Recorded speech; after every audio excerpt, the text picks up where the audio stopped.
политичкиот прогон е започнат.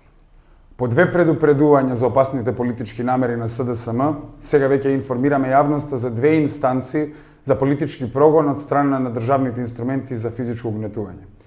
Првично против нашиот носител на кандидатската листа за општина Аеродром Дарко Масларковски, кандидатот за советник за град Скопје Жарко Масларковски. Основното јавно обвинителство Скопје поднесе обвинителен предлог поради постоење на основано сомнение за извршено кривично дело напад врз службено лице при работа на безбедноста, казниво по член 383 став 2 во врска со став 1 од кривичниот законник. Битието на кривичното дело се состои во умисла кај извршителот, преку закана со користење на оружје или друго опасно орудие да малтретира, навредува или физички да го повреди службеното лице.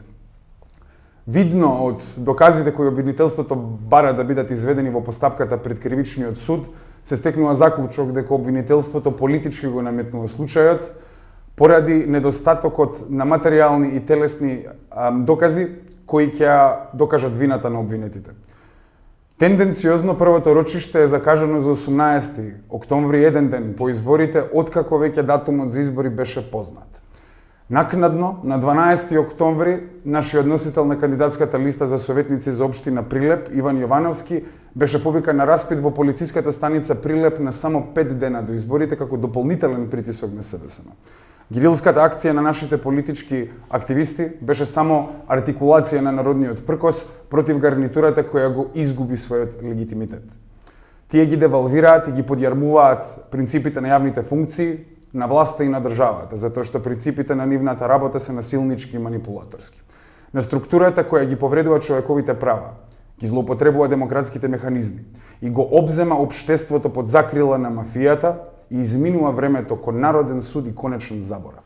Недела е само чекор на оваа неповратна патека. Затоа овие избори не се само за шахти и тротоари.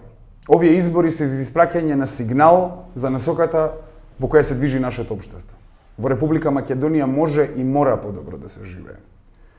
Затоа повикуваме на што поголема излезност на изборите и заедно да ја победиме апатијата која тие ја наметнуваат. Во крајност, мнозинството кој избира е мнозинството од оние кои ќе излезат на избори. Затоа не смееме да дозволиме ниеден глас на нашите сограѓани да биде помножен со нула и со тоа да останеме во оковите на сегашноста. Подобар свет е неопходен, подобар свет е можен. Повелете прашање. За кривичната, што имате да кажете за активистите?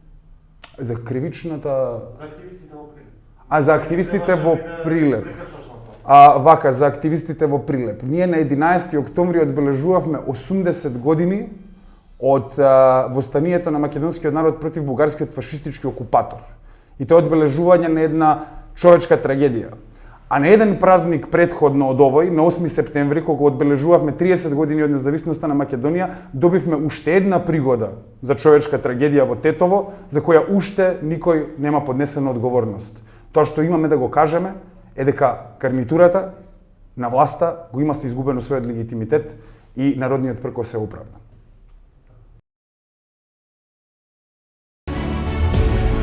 Општините за народот. Левица во Советите. Заокружи број 15.